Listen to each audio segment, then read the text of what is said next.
Hello students, welcome to IFS.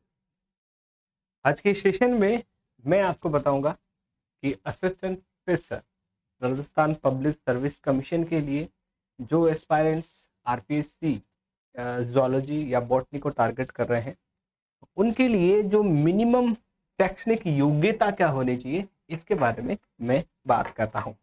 तो इस session में देखिएगा, शैक्षणिक योग्यता में हम देख रहे हैं कि पदक्रम संख्या 1 से 19 आप देखोगे तो बॉटनी तो बिल्कुल पहले पर ही है और उसके ठीक आसपास 4 नंबर पर आपको या 5 नंबर पर आपको जूलॉजी देखने को मिल जाएगी।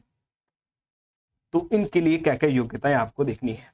पहली बात कि आपके पास जो आपकी मास्टर्स डिग्री है उसमें कम से कम 55 मार्क्स होना जरूरी है। ये तो हुई बात नंबर पहले, ठीक है। इक्वलिंग ग्रेड भी आपको देखने को मिल सकती है और इंडियन यूनिवर्सिटी से आपका एमएससी उस कंसर्न सब्जेक्ट में होना जरूरी है। दूसरी बात, उसके अलावा देखोगे तो मिनिमम मास्टर डिग्री में 55 मार्क के साथ आप देखोगे तो नेशनल एलिजिबिलिटी टेस्ट यूजीसी या सीएसआर, बॉटनी जूलॉजी के केस में हम सीएसआर को मानते हैं कि सीएसआर जो है उसके थ्रू सीएसआर जो नेट का एग्जाम कंडक्ट कराती है वो आपके पास सर्टिफाइड होना चाहिए, या फिर आपके पास स्लेट या सेट होनी चाहिए, स्टेट लेक्चरशिप एलिजिबल टेस्ट या स्टेट एलिजिबल टेस्ट भी आजकल कहते हो, वो भी आपके पास होना चाहिए और ये यूजीसी द्वारा क्या होना चाहिए, अप्रूव्ड होना चाहिए। इसके अलावा तीसरी बात है ना, एक तो देखो ये तो हो गई एमएससी मार्क्स, दूसरी क्या हो गई नेट का सर्टिफिकेट, तीसरा अगर नेट नहीं है तो सेट का सर्टिफिकेट, चौथा अगर ये कुछ भी नहीं है तो आपके पास क्या होनी चाहिए, एमफिल और पीएचडी डिग्री। अब देखो एमफिल तो बहुत बहुत पीछे कर देगी, रेगुलेशन 2009 और 2016 को अपडेट करके जो एमफिल है उसको तो हटा ही दिया गया, तो एमफिल वाले नहीं एलिजिबल नहीं है, लेकिन पीएचडी डिग्री तो 4 क्वालिफिकेशन का आपको ध्यान में रखना है।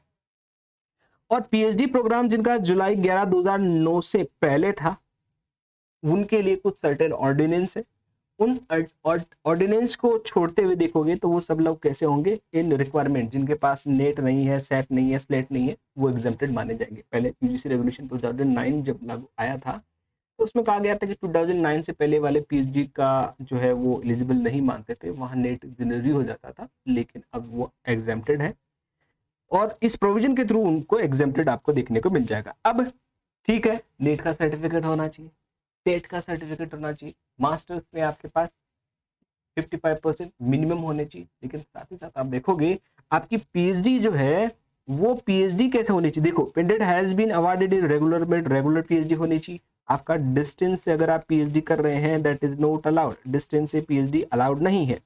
PhD thesis has been evaluated at least 2 external exam, आपकी पीएचडी थीसिस का इवैल्यूएशन कम से कम 2 एक्सटर्नल एग्जामिनर्स ने किया हो, ओपन वाइवा वोसी कैंडिडेट का हुआ हो, बिल्कुल ये भी होगा। The candidate has published 2 research papers from his PhD works, out of which at least one is referred journal. 2 research paper आपके पब्लिश होने जरूरी है, कहां से, आपकी पीएचडी थीसिस में, और थीसिस में से किसी कोई एक कैसा होना चाहिए, रेफर्ड जर्नल। रेफर्ड जर्नल का मतलब क्या होता है कि रिव्यूड जर्नल होना चाहिए, और रेफर्ड का मतलब क्या हुआ कि जैसे यूजीसी की जो लिस्ट है उसमें आपका होना चाहिए, या वेब ऑफ साइंस में आपका पब्लिश होना चाहिए, या स्कॉपस में आपके पास पब्लिश होना चाहिए। चलिए आगे क्या बात करते हैं कि एटलीस्ट 2 पेपर आपके ऐसे होने चाहिए जहां कॉन्फ्रेंस और सेमिनार्स हो, ये भी जरूरी है। 2 कॉन्फ्रेंस सेमिनार्स प्रेजेंटेशन का आपके पास होना जरूरी है। The fulfilment of this conducted to be certified by the registrar deal, बिल्कुल सही बात है। NET let not be required for such master programme discipline which national is not conducted, और अपने लिए नहीं, बॉटनी जूलॉजी में लाइफ साइंस क्या करती है, इस पेपर को कंडक्ट करती है, तो वहां आपको कोई दिक्कत नहीं है। तो ये हुई पॉइंट नंबर 1 की बात, जहां हम शैक्षणिक योग्यताओं की बातें करते हैं। अगर कोई फॉरेन यूनिवर्सिटी से या फॉरेन इंस्टीट्यूशन से पीएचडी कोई स्टूडेंट करके आया है तो उसका वर्ल्ड यूनिवर्सिटी रैंकिंग में टॉप 50 रैंक होना चाहिए, पहली बात तो ये। और वहां एक देखो क्वाक-कुरेली सिंड्रोम, साइमंड्स नॉट सिंड्रोम, हम जूलॉजी साइंटिस्ट के स्टूडेंट है तो सिंड्रोम पकड़ में आता है। ये कौन सा हो जाएगा, सिमोन्स हो जाएगा। The time higher education THE और द एकेडमिक रैंकिंग को world university ARU of Shanghai Jiao Tong university Shanghai, इन तीनों में से आप देखोगे तो ये रैंकिंग आपकी होनी चाहिए। ये तो ही पहली बात, अगर फॉरेन जो स्टूडेंट है वो भी इसके लिए अप्लाई कर रहा है। Working knowledge of Hindi written in Devanagari script and knowledge of Rajasthani culture. Rajasthani culture है तो यहाँ तो पेपर थर्ड का आपके पास एग्जाम ही होगा, लेकिन पेपर थर्ड को यहाँ मेंशन करने का मतलब यह है कि आपको इंटरव्यू में भी राजस्थान से जुड़ी हुई बातें पूछी जा सकती है। देवनागरी स्क्रिप्ट आपको इंटरव्यू में हिंदी में पढ़ाने के लिए बोला जा सकता है। ठीक है, यहाँ इसका कतई ये मतलब नहीं होगा कि आपको एक सर्टिफिकेट चाहिएगा जिसमें आपको देवनागरी लिपि होने का, पढ़ने होने का आपको अप्रूव चाहिए, ऐसा नहीं होगा।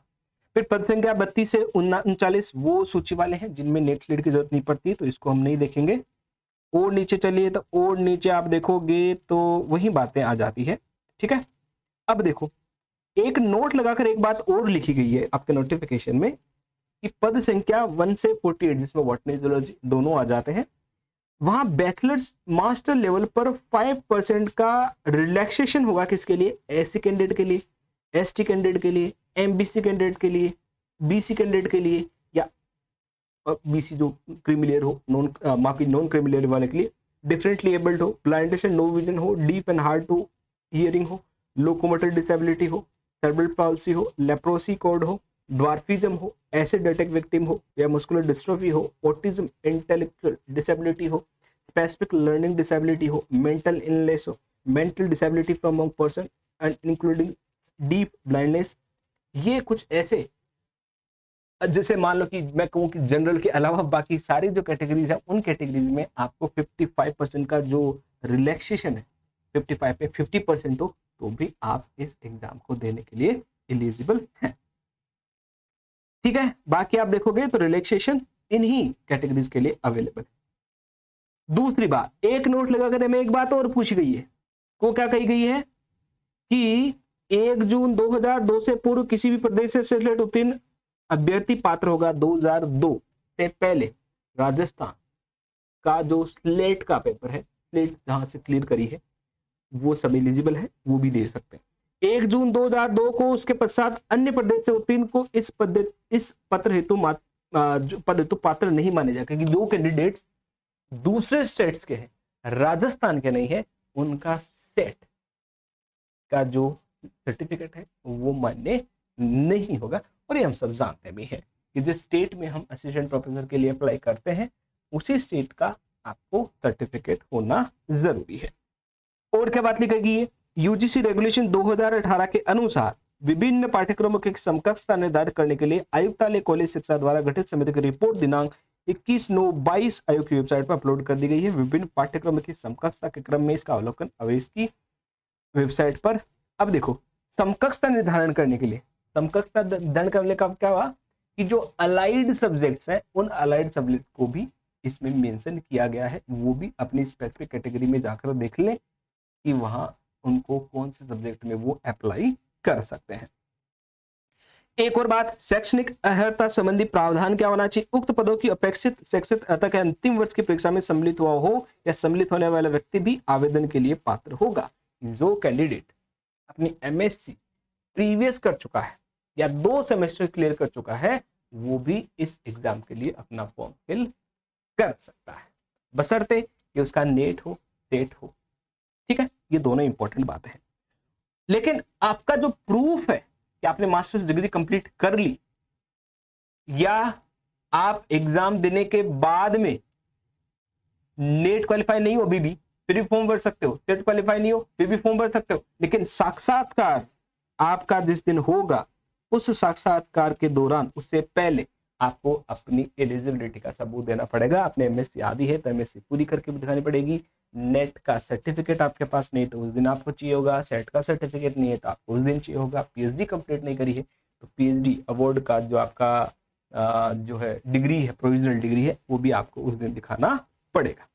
तो ये सब कुछ बातें किसके दिन है? देखो, साक्षात्कार का पहला दिन, मतलब जिस दिन आपका डॉक्यूमेंट वेरिफिकेशन होता है, खासकर पहले डॉक्यूमेंट वेरिफिकेशन हो जाता है, लेकिन साक्षात्कार से ठीक पहले आपके ओरिजिनल डॉक्यूमेंट्स देखे जाते हैं। उस दौरान भी आपको तो निश्चित करना होता है कि जो मिनिमम एलिजिबिलिटी क्राइटेरिया, जहां देखो क्या क्या बातें बताई मैंने, आपकी एमएससी की मार्कशीट होनी चाहिए, नेट का सर्टिफिकेट होना चाहिए, सेट का सर्टिफिकेट होना चाहिए, पीएचडी का आपका जो प्रोविजनल डिग्री है वो आपकी होनी चाहिए, और अगर पीएचडी का प्रोविजनल डिग्री है तो आपके पास थीसिस वहाँ होगी, और थीसिस में आपके पास वहाँ क्या होना चाहिए, हालांकि थीसिस चेक नहीं करते फिर भी पूछा जा सकता है, 2 प्यूर रिव्यूड पेपर उसके साथ होने चाहिए, 2 सेमिनार्स के सर्टिफिकेट उसके साथ होने चाहिए।